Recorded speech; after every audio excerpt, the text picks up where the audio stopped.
오늘 말씀은 예레미야 17장 5절에서 8절입니다. 여호와께서 이와 같이 말씀하시니라. 무릇 사람을 믿으며 육신으로 그의 힘을 삼고 마음이 여호와께서 떠난 사람은 저주를 받을 것이라. 그는 사막의 떨기나무 같아서 좋은 일이 오는 것을 보지 못하고 광야 건조한 곳 건전한 땅 사람이 살지 않는 땅에 살리라.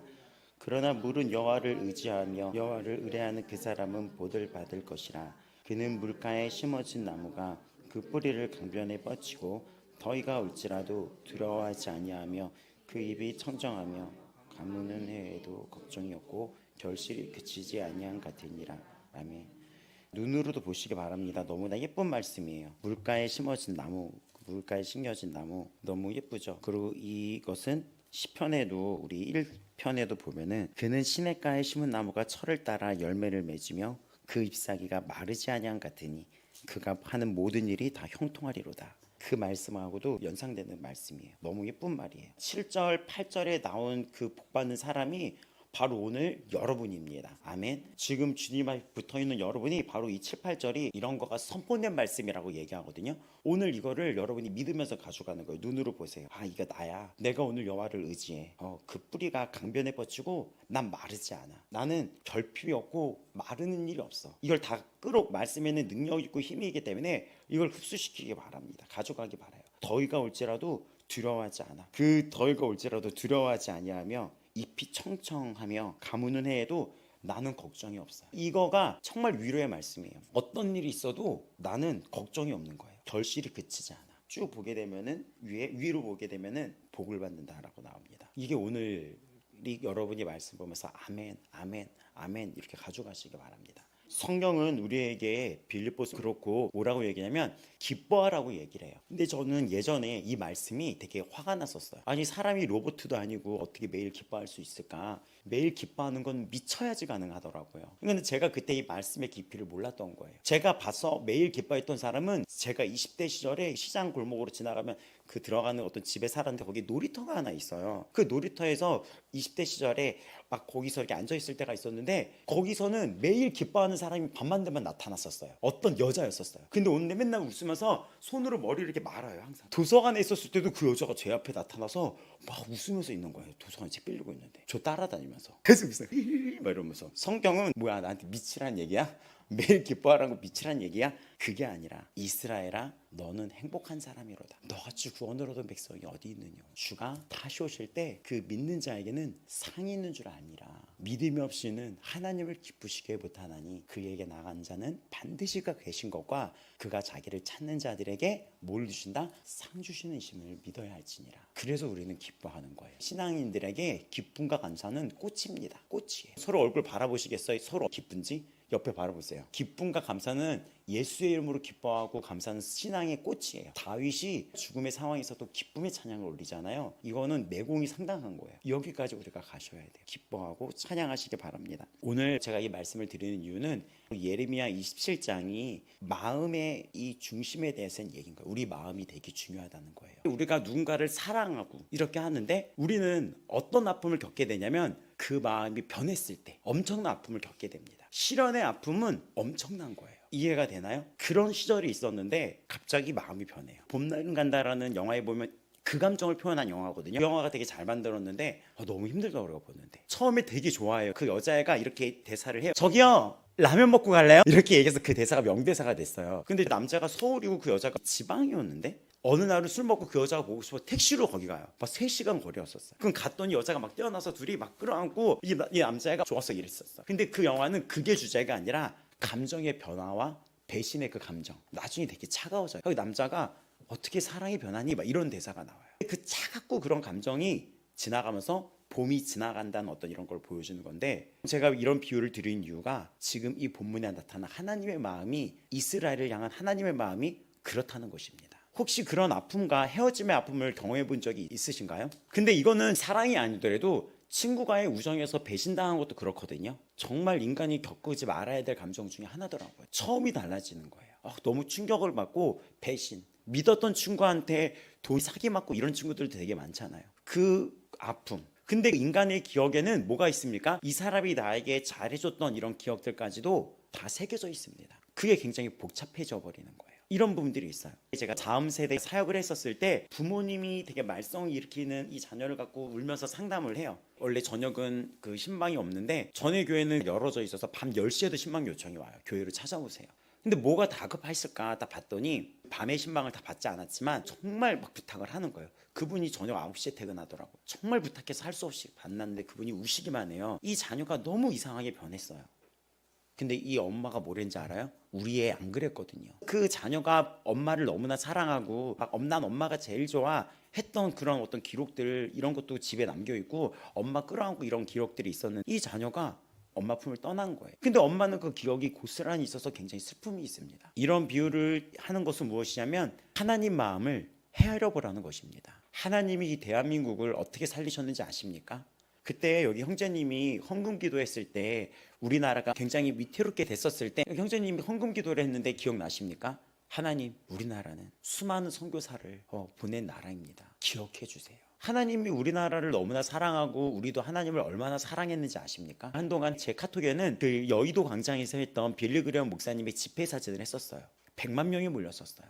그때 우리나라는 가난했었거든요. 마음도 가난, 또 실제로 이 육신적으로 우리나라는 가난할 때를 보내고 있었어요. 근데 그때 생명의 양식이 우리나라에게 주어졌을 때 그 사람은 기차 타고 와가지고 하루에 30만 명씩 그게 2박 3일 집회였나요? 총 틀어서 100만 명 집회로 기록이 돼요. 이상이 됐을 거래요. 아직도 유튜브에 보면 그 영상이 남아있어요. 혹시 여기서 주 예수를 믿고 주님을 나의 구원자로 믿을 분 있으면 다 같이 일어나십시오 했더니 그 앞에 어떤 할머니가 하얀 한복 있잖아요. 그거를 이렇게 입고 정말 앉기도 불편한 할머니가 이렇게 일어나요. 근데 거기 뒤에는 군대 청년 20살의 어떤 청년이 울면서 일어나요. 그러자 거기 30만 명이 앉았던 사람들이 울면서 여기저기서 일어나기 시작하는데 그때 목사님이 기도를 합니다. 예수님 제 마음에 들어오시고 축복해서 그때 다 울었어요. 전쟁 이후에 우리나라가 얼마나 힘들었습니까? 다 같이 울었어요. 하나님 우리나라 살려주세요. 그 할머니 지금 살아 계셨겠습니까? 그때 일어났던 그 할머니의 고백은 영원한 천국을 인도했고 그 할머니는 이곳에서는 지금 잠자고 있습니다. 그게 우리나라였어요. 하나님은 어떠실까요? 그때 우리나라를 봤던 하나님의 마음과 지금의 우리나라를 보는 하나님의 마음은 어떠실까요? 지금 우리나라 교회가 교회끼리 싸우고 있잖아요.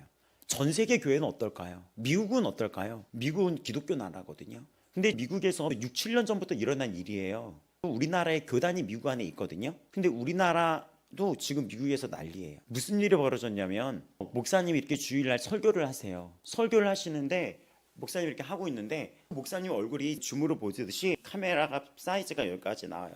근데 목사님이 이렇게 있는데 갑자기 이런 표정이 나오는 거예요. 네? 지금 어쩐 일로 오셨어요? 그러고 나서 어떤 할아버지가 올라옵니다. 발표하겠습니다. 여기 있는 목사 지금 이 시간부터 파면됩니다. 근데 거기 있는 성도가 막 뭐라고 할 거 아니야. 막 지금 뭐 하는 겁니까? 내려오세요 했더니 이 사람이 요동이 없이 당신이 진정하면 내려가겠습니다. 이런 식으로 얘기를 해요. 그 이유가 목사님이 동성애자들이나 이런 문제 있는 사람들을 우리가 품고 해야 되지만 그것은 죄입니다. 그거에 대해서 우리가 싸워야 됩니다. 우리는 끝까지 싸워야 됩니다. 미국이 지금 위태롭습니다.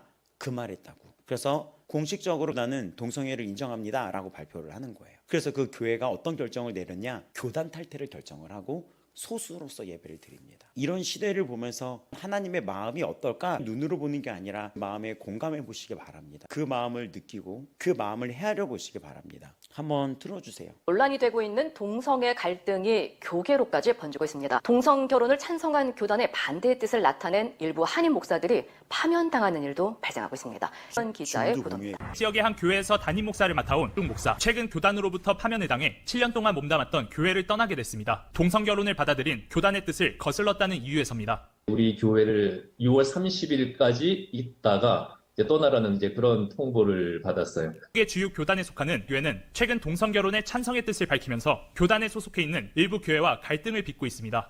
갈등이 심각해지자 교단 측의 뜻을 거부한 목사를 예배 중간에 파면하는 일까지 벌어졌습니다. 그리고 이제 저희 교회 같은 경우는 이제 교단 탈퇴를 결정을 했어요. 3분의 2 이상 79%가 찬성을 해서 결정을 했는데 교단이 동성혼을 찬성한 시기 지난 2년 한 해 동안 교단 탈퇴를 결정한 교회는 1,800여 개에 달합니다. 교단과 교인들 사이에 동성애와 관련한 타협점을 찾지 못하는 이상 이 같은 갈등은 지속될 것이라는 지적입니다. 뉴스 지금 우리나라까지 오고 있는지 아십니까? 이게 오고 있는 현실인지 아십니까? 여기서 주목할 것은 하나님은 어떠실까요? 예레미야에 등장하는 이스라엘 모습과 우리나라에 나타나는 모습은 더 심하면 심해지 다르지 않습니다. 그래서 하나님이 매를 드는 거예요. 왜냐? 남겨진 자, 택함 받은 자라도 빨리 건지셔야 되거든요. 더 심해져서 다음 세대 아이들 지옥 가고 아무것도 모르고 잘못된 교육에 빠지기 전에 빨리 꺼내야 되거든요. 다음 세대 알죠? 어떻게 교육 들어오는지 빨리 끄집어내야 되거든요. 제가 성교육 강사 그걸로 자격증을 따려고 하고 있어요. 왜 그걸 따려고 하냐면 우리가 아시다시피 잘 들어갔던 학교가 종교 수업이 1학년 10개 반, 2학년 10개 반이었는데 거기에 교육감이 바뀌었어요. 그 학교가 기독교 학교임에도 불구하고 기독교 학교를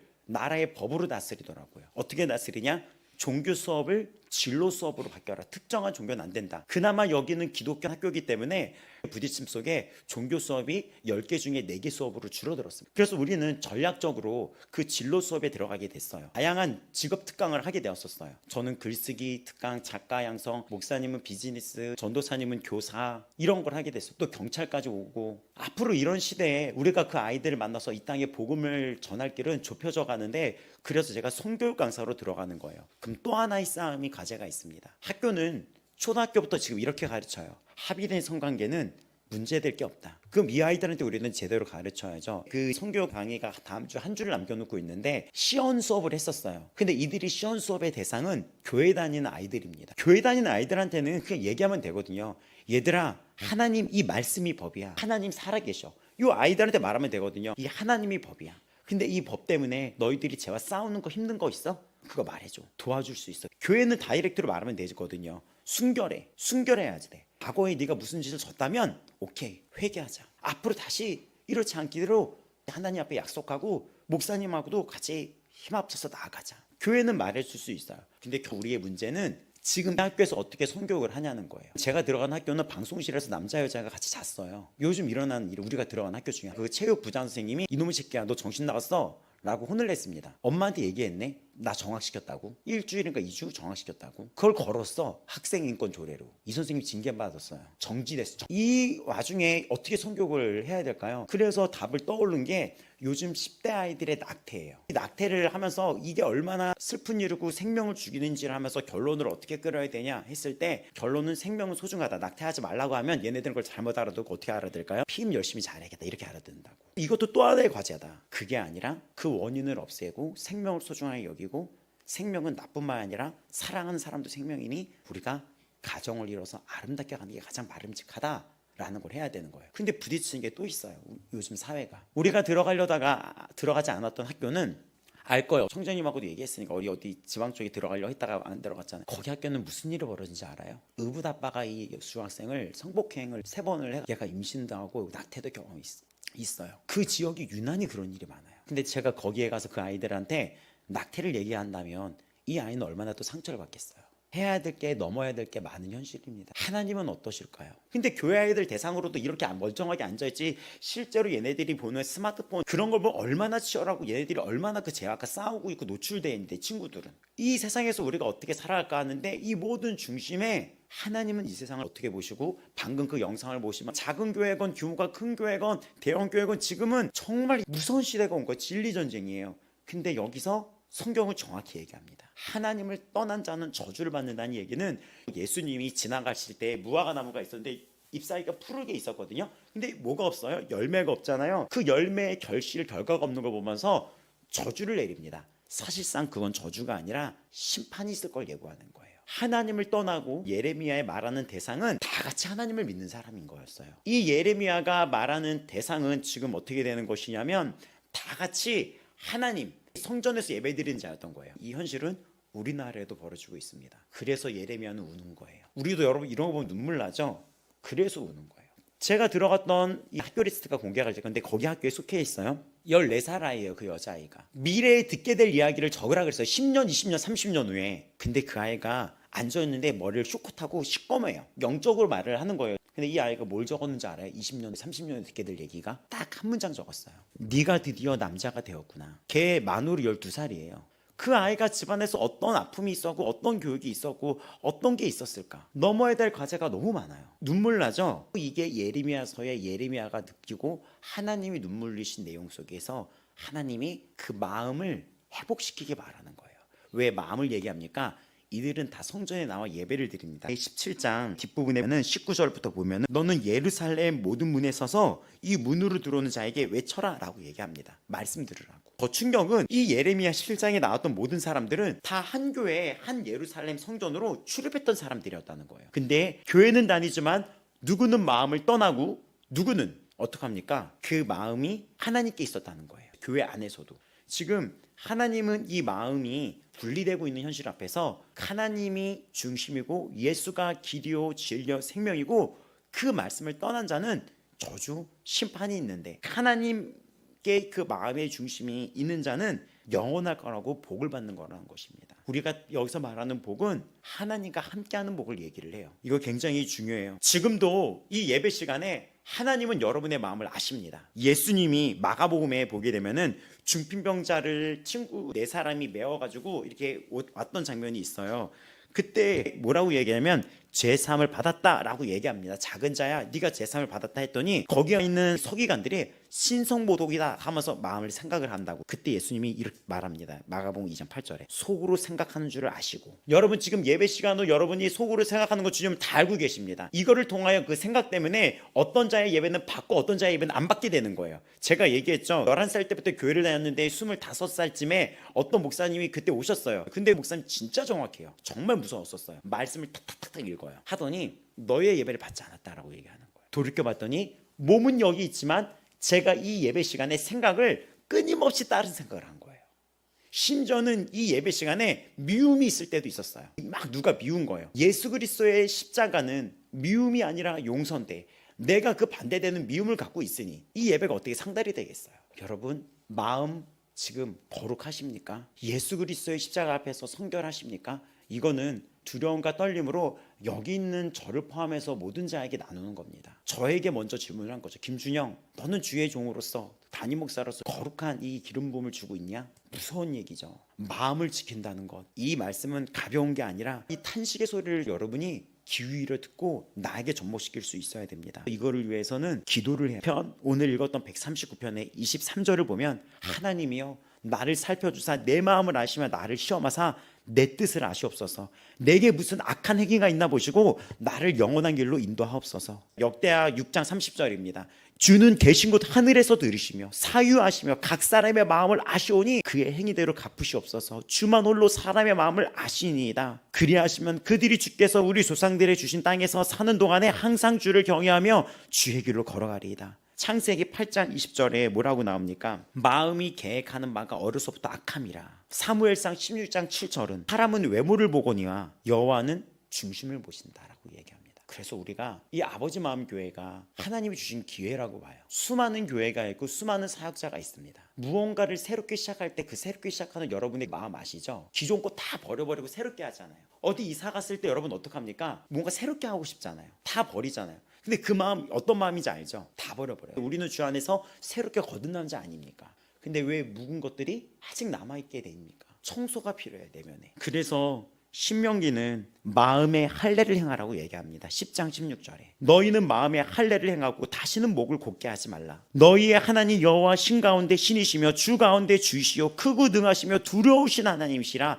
사람을 외모로 보이시지 아니하시며 뇌물을 받지 아니하시며 고와 가부를 위하여 정의를 행하시고 나그네를 사랑하여 그에게 떡과 옷을 주시나니 너희는 나그네를 사랑하라. 전에 너희도 애국 가운데서 나그네 되었음이라. 내 하나님 여호와를 경외하며 그를 섬기며 그에게 의지하고 그의 이름을 맹세하라. 그는 너의 찬송이시오 너의 하나님이시라. 너의 눈으로 본 이같이 크고 두려운 일을 너를 위하여 행하셨느니라. 맞습니다. 우리는 예수 그리스도의 십자가를 눈으로 보고 목격하고 체험했습니다. 기억을 하셔야 됩니다. 또 신명기 30장 6절도 너 하나님 여호와께서 너의 마음과 내 자손의 마음에 할례를 베푸사 너는 마음을 다하여 뜻을 다하여 내 하나님 여호와를 사랑하게 하사 너로 생명을 얻게 하실 것이요.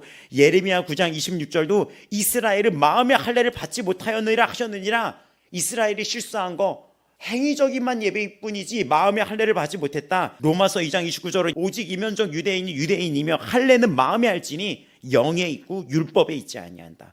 그 칭찬이 사람에게서가 아니라 하나님께서니라. 이 마음이 중요하고 예레미야 4장 4절도 너희는 스스로 할례를 향하여 마음 가죽을 베라. 바로 여기서 결정타입니다. 스스로 할례를 행하랍니다. 제가 여기서 이렇게 얘기해도 여러분이 그걸 듣지 않으면 어쩔 수가 없는 거예요. 예레미야가 이렇게 얘기해도 이스라엘 백성들은 들었습니까? 안 들었습니까? 듣지 않은 거예요. 스스로 나오셔야 됩니다. 신약 성경은 다 예정서를 얘기하고 있어요. 이 믿음도 하나님이 주셔야지 알지 내 힘으로는 모르는 거예요. 하나님의 경륜입니다. 그렇다고 그게 다입니까? 그거 아닙니다. 하나님이 주신 은혜를 아는 자는 그 은혜의 가치를 굉장히 크게 열고 인생에 이게 전부라는 걸 알 수밖에 없어요. 그럼 당연히 행동이 수만될 수밖에 없습니다. 그럼 우리는 어떻게 해야 됩니까? 예수 그리스도의 십자가의 은혜를 지금 기억하셔야 됩니다. 제가 이 얘기를 반복적으로 얘기하는데 그 은혜가, 그 십자가가, 나를 대신했던 십자가가 내 몸을 치고 지나가고 내 심령을 치고 지나가지 않고도 교회를 다닐 수가 있어요. 그 십자가 앞에서 벌벌 떨고 너 거기 있었는가 그 찬양처럼 내가 벌벌 떨고 그 앞에만 눈물이 나고 그 앞에서만 내가 보이고 나라는 존재가 죄인이 보이고 막 부끄럽고 막 눈물이 나고 용서해달라고 하고 그 앞에 예수님이 죽으시고 나서 다 잃었다는 그 음성 앞에 막 눈물이 쏟고 이 경험이 없다면 이 마음의 할례를 하지 못한 거예요. 근데 이거 없이도 교회 다닐 수 있습니다. 왜냐면 여기도 그렇고 지금도 그렇고 저 교회도 그렇고 우리 교회는 그렇게 되지 않기를 바라요. 예레미야는 31장 33절에 그러나 그날 후에 내가 이스라엘 집과 맺을 언약은 이러하니 곧 내가 나의 법을 그들의 속에 두며 그들의 마음에 기록하여 나는 그들의 하나님이 되고 그들은 내 백성이 될 것이라. 여호와의 말씀이라. 예레미야 32장 40절에서 41절입니다. 내가 그들에게 복을 주기 위하여 떠나지 아니한다. 이 복은 함께 거하는 거거든요. 영원한 언약을 그들에게 세우고 나를 경외함을 그들의 마음에 두어 나를 떠나지 않게 하고 내 기쁨으로 그들에게 복을 주되. 에스겔은 좀 더 구체적으로 얘기합니다. 36장 26절입니다. 또 내가 새 영을 너희 속에 두고 새 마음을 너희에게 주되 너희 육신에서 굳은 마음을 제거하고 부드러운 마음을 줄 것이며 또 내 영을 너희 속에 두어 라고 얘기하는데, 이거를 가지고 로마서 5장 5절은 소망이 우리를 부끄럽지 하지 아니함은 우리에게 주신 성령으로 말미암아 하나님의 사랑이 우리 마음에 부은 바 됨이니. 맞습니다. 우리에게는 성령이 있습니다. 우리에게는 주가 주신 성령이 있어요.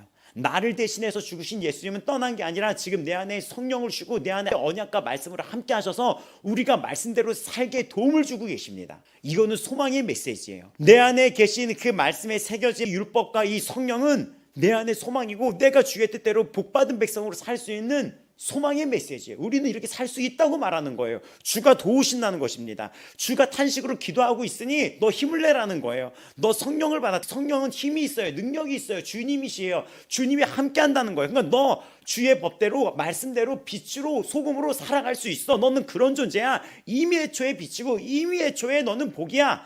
팔복의 순서는 우리나라의 번역은 심령에 가난 자는 복이 있으니 천국이 그들의 것이며 라고 하지만 그 원래의 원어의 순서는 복이 또다 이거예요. 이미 복받은 자예요. 누구? 성령의 인치심을 받은 여러분. 모태에서 지음을 받기 전에 하나님께서 계획 속에 알았던 여러분은 복 있는 자예요. 그거답게 살아야죠. 그러면 복받은 자답게 하나님과 함께한 자에게 살아가야죠. 말씀대로 기쁨으로 이 빛으로 살아가야죠. 그거를 할 수 있고 이미 복받은 자라고 말씀을 하시는 것입니다. 천국이 너희들 것이라고 얘기하고 있어요. 맞습니다. 오늘 깨달아야 돼요. 나는 하나님의 사람이라는 사실을 깨달아야 됩니다. 이스라엘 백성들은 그 정체성을 알았어야 됐어요. 나는 이 땅에 잠시 머물러 갈 나그네라는 거예요. 영원한 나라가 있습니다. 영원한 나라가 있어요. 여러분, 이 땅은 한 번 살고 한 번 죽죠. 영원한 나라가 있습니다. 그리고 그 영원한 나라에 가도록 우리 안에 계신 성령, 주 예수 그리스도의 성령님은, 주님은 우리를 날마다 빛으로 인도해 주십니다. 그 말씀은 내 발의 등이요 내 길의 빛이 되어 나를 인도해 주십니다. 그 말씀에 순종하시기를 바랍니다. 히브리서 10장 22절 보면 우리가 마음에 뿌림을 받아 악한 양심으로부터 벗어나고 몸은 맑은 물로 씻음을 받았으니 참 마음과 온전한 믿음으로 하나님께 나아가자. 고린도후서 3장 2절에서 3절을 보면은 너희는 우리의 편지라고 얘기합니다. 너희는 우리로 말미암아 나타난 그리스도의 편지니 먹으로 쓴 것이 아니요 오직 살아계신 하나님의 영으로 쓴 것이며 성령입니다.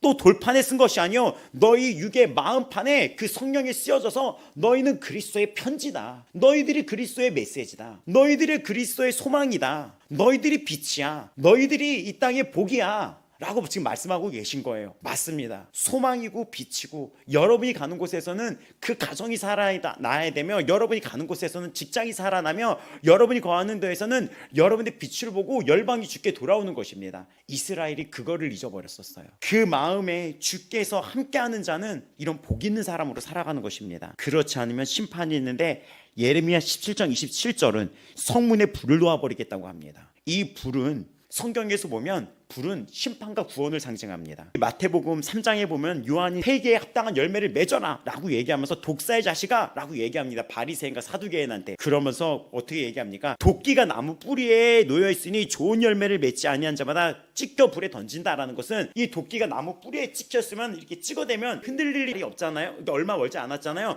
심판이 임박해 왔다는 거예요. 임박해 왔. 그러니까 회개에 합당한 열매를 맺어라 얘기하면서 나중에 너희로 회개하기 위하여 물로 세례를 베풀거니와 나는 너희로 물로 세를 베풀거니와 내 뒤에 오시는 이는 나보다 능력이 많으시니 그는 성령과 불로 세례를 베푸신다 라고 얘기했는데 거기서 나오는 성령과 불은 성령을 거부하는 자에게는 이 심판이 있을 수밖에 없는 거예요. 그래서 이어지는 게 손에 키를 들고 자기의 타작마당을 정하게 하사 알곡은 모아 곳간에 내리고 쭉정이는 꺼지지 않은 불에 태우리라. 이 이야기는 누가복음 3장 16절에도 나옵니다. 성령과 불로 너에게 세례를 베푸실 것이요 쭉정이는 꺼지지 않는 불에 알곡은 곳간에 들이고 여러분 성령 충만으로 살아가시길 바랍니다. 성령을 받고 성령 충만을 받으면서 회개에 합당한 열매를 맺으며 살아가시길 바랍니다. 습관적인 거 고치셔야 됩니다. 입술이 바뀌어야 돼요. 습관적으로 내가 모를 때 있거든요. 불만불평하는 사람들도 있어요. 습관적으로 일이 많으면 일 많은 것 때문에 짜증내는 사람도 있어요. 직장에서 같은 일이 있는데 그걸 갖고 말이 달라요. 아 일이 좀 많아. 그냥 이렇게 말하는 건 양반이죠. 이런 사람들도 있고 또 가정에서도 그렇습니다. 지금 여기 있는 모든 성도들 각자의 문제가 없는 사람 단 한 명도 없습니다. 근데 놀랍게도 그 입술이 다르게 나옵니다. 성령을 받은 사람은 성령의 능력으로 살아가는 자들입니다. 입에 불평을 주면 공격을 받아요. 성령의 열매를 맺기 바랍니다. 성령의 입술의 열매, 시선의 열매, 귀의 열매, 손과 발의 열매를 맺기를 바랍니다. 요한복음 20장 22절은 숨을 내쉬며 이르시되 성령을 받으라. 평강이 있을지어다. 어떻게 평강을 받습니까? 예수님은 말씀하십니다. 너희에게 평강이 있을지어다. 요한복음 20장 21절입니다.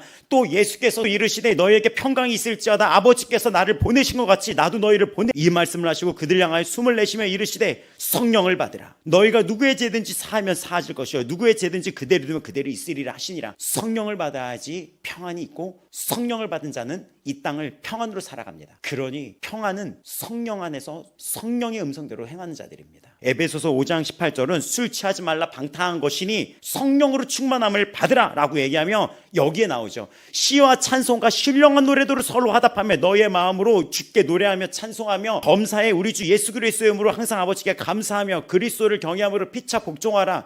근데 이 시대 때 이 에베소서에 나왔던 초대교회는 어느 시대를 통과했습니까? 네로 왕제의 그 환란의 시대를 통과했던 교회였어요. 불만하면 불평할 수 있고 하나님을 원망하면 원망할 수 있던 시대였습니다. 근데 이 뭐라고 얘기합니까? 또 술에 취할 수도 있는 시대였었어요. 근데 술 취하지 말고 세상에 취하지 말고 성령의 취함을 받아서 너는 어떻게 해야 되냐? 시와 찬송과 신령한 노래로 서로 화답하며 너의 마음을 주께 노래하고 찬송하라고 얘기합니다. 바울은 에베소를 향해서 그 감옥에서 그 옥중 서신을 썼어요. 그 후로 이 바울은 네로 왕제의 이 치하에 순교를 당했습니다. 또 어떻게 우리는 충만할 수 있습니까? 에베소서 4장 30절 보면 이런 말이 나와요. 하나님의 성령을 근심하게 하지 말라. 그 안에서 너희가 구원의 날까지 인치심을 받았느니라. 그러면 근심하게 하는 것이 무엇입니까? 너희는 모든 악독, 노함, 분냄, 떠드는 것, 비방하는 것, 모든 악이 버리라는 것입니다. 그 다음 이렇게 나옵니다. 서로 친절하게 하며 불쌍히 여기며 서로 용서하기를 하나님이 그리스도 안에서 너희를 용서하신 같이 하라. 제가 지금 설명을 드리는 것은 마음을 지키는 방법입니다. 하나님 안에서 마음을 지키는 방법이에요. 아주 작은 것부터 시작이 되고 있어요. 마음을 지켜야 됩니다. 마음을 지켜야 돼요.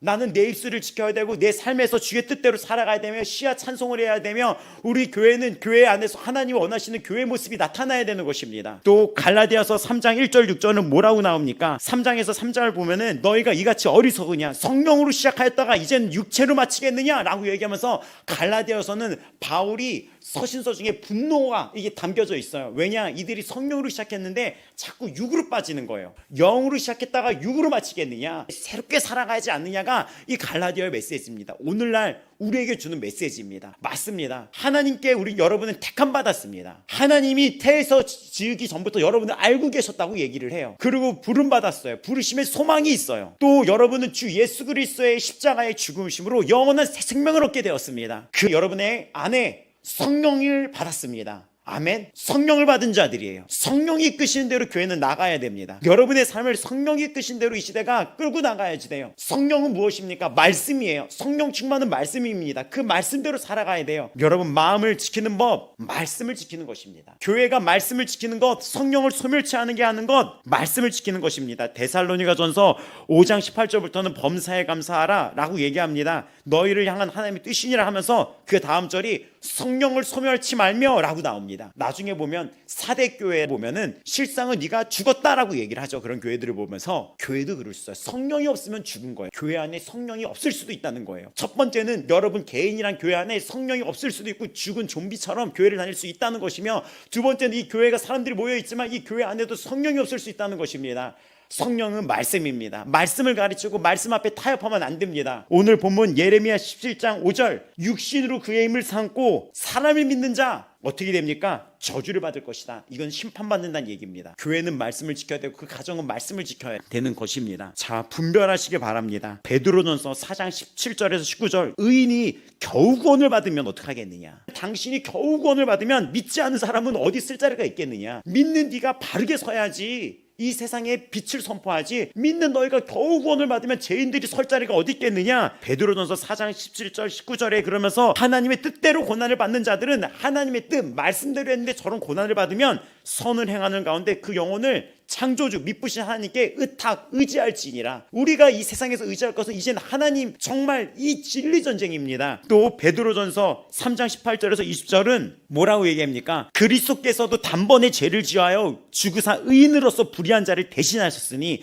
이는 우리를 하나님 앞으로 인도하려 하심이라. 육체로는 죽음을 당하시고 영으로는 살리심을 받았으니 그가 또한 영으로 가서 옥에 있는 자들에게 선포하니라 라고 얘기합니다. 여기서 선포하는 자를 캐리소라고 얘기합니다. 그래서 그 다음 절을 보면 이 말씀이 조금 이해가 됩니다. 그들은이라고 얘기합니다. 그들은 전에 노아의 날 방주를 준비할 동안 하나님이 오래 참고 기다리실 때 복종하지 아니하던 자들이라. 방주에서 물로 말미암아 구원을 얻은 자가 몇 명뿐이냐? 겨우 8명뿐이라. 이것은 무엇이냐면 여러분의 지금 삶은 지금 어둠에 있는 옥에 갇힌 자에게 선포하는 삶을 살라고 하는 거예요. 노아가 그 방주를 질 때 심판이 있을 거다, 나라가 홍수가 날 거라고 얘기를 했는데 그 수없는 시간 동안에 그 심판을 메시지를 듣고 그 선포하는 삶을 살았지만 겨우 구원을 얻은 자는 8명뿐이 없었다는 거예요. 누가복음 13장 23절에서 보면 이렇게 나옵니다. 어떤 사람이 여짜오되 주여 구원을 받는 자가 적으니까 그들에게 이르되, 예수님이 이렇게 말씀하십니다. 좁은 문으로 들어가기를 힘쓰라. 내가 너에게 이르노니 들어가기를 구하여도 못하는 자가 많으니라. 맞습니다. 집주인이 일어나 문을 한 번 닫은 후에 너희가 밖에 서서 문을 두드리며 주여 열어주소서 하면 그가 대답하여 이르되 나는 너희가 어디서 온 자인지 알지 못하리니라. 그때 이 사람들이 얘기를 합니다. 그때 너희가 말하되 우리는 주 앞에서 먹고 마셨으며 주는 또한 우리의 길거리에서 가르치셨다. 똑같이 여기서 가르치고 똑같이 먹고 마시고 하지만 그가 너에게 말하여 이르되 나는 너희가 어디서 왔는지 알지 못하니라. 행악하는 자들아 나를 떠나가라 라고 말씀하십니다. 또 마태복음 7장 13절부터 좁은 문으로 들어가라. 멸망으로 인도하는 문은 크지만 그 길은 넓어 그리로 들어가는 자가 많고 생명으로 인도하는 문은 좁고 길이 협착하여 찾는 자가 적음이라. 교회는 지금 계속해서 미국의 교단들은 분리가 되고 있습니다. 교회가 교회끼리 싸우는 초유의 사태가 벌어지고 있어요. 단 한 사람도 구원의 문에서 이탈될 수 없습니다. 여러분은 성령을 받았습니다. 주 예수 그리스도를 나의 주인이라고 시인하고 예수님이 나를 대신하여 죽었음을 여러분은 고백하는 자 아닙니까? 성령을 받았습니다. 말씀으로 살아가시길 바랍니다. 어떤 것에서도 비록 이 싸움이 그 길이 좁고 협착한 일이 벌어질지어도 흔들리지 마시기 바랍니다. 그 영혼을 주님께 의지하시기 바랍니다. 마태복음 28장 28절부터는 예수께서 나와 말씀하여 이르시되 하늘과 땅의 모든 권세를 내게 주셨으니 그러므로 너희는 가서 모든 민족을 제자로 삼아 아버지와 아들과 성령의 이름으로 세례를 베풀고 내가 너희에게 분부한 모든 것을 가르쳐 지키게 하라. 볼지어다 내가 세상 끝날까지 어떻게 말씀하십니까? 너희와 항상 함께 있으리라. 이 말씀은 영원한 말씀이고 우리를 떠난 말씀이 아니라 영원토록 함께 있습니다. 예레미야의 시작, 예레미야 내가 너와 함께 있을 것이다. 정말 그 수많은 좁고 협착한 길을 예레미야가 앞으로 겪어나가요. 웅덩이에도 빠집니다. 죽임도 당할 뻔해요. 매질도 당합니다. 근데 하나님은 끝까지 함께 있으며 이 심판의 때 예레미야를 건져내십니다. 그리고 영원한 나라를 옮기셨습니다. 때로는 이 길이 좁고 협착할 수 있고 앞으로 대한민국도 이 현실도 지금 이 치열한 상황 속에서 우리는 이 좁은 길로 걸어가야 됩니다. 그래서 이 베드로전서에서 말한 것처럼 뜨겁게 사랑해야 되고 에베소서에 말한 것처럼 시와 찬미로 서로 화답하며 서로 친절하게 하고 용서하고 서로 복종해야 됩니다. 결론 내리겠습니다. 여러분, 주님은 반드시 오십니다. 우리는 그날을 준비하셔야 됩니다. 여러분 마음을 지켜야 하십니다. 잠언 4장 23절은 모든 지킬 만한 것 중에 더욱 네 마음을 지키라. 생명의 근원이 이에서 남이니라. 히브리서 11장 6절입니다. 믿음이 없이는 하나님을 기쁘시게 하지 못하나니 하나님께 나아가는 자는 반드시 그가 계신 것과 또한 그가 자기를 찾는 자들에게 상 주시는 이심을 믿어야 할지니라. 아멘. 맞습니다. 주님은 다시 오십니다. 사랑하는 성도 여러분, 그 약속은 영원한 약속입니다. 믿음을 가지고 하나님께 담대히 나아가시길 바랍니다. 그 말씀을 여러분 마음에 심겨두고 마음 깊숙이 심겨두고 말씀으로 살아가는 순종의 자녀들로 승리하시기 바랍니다.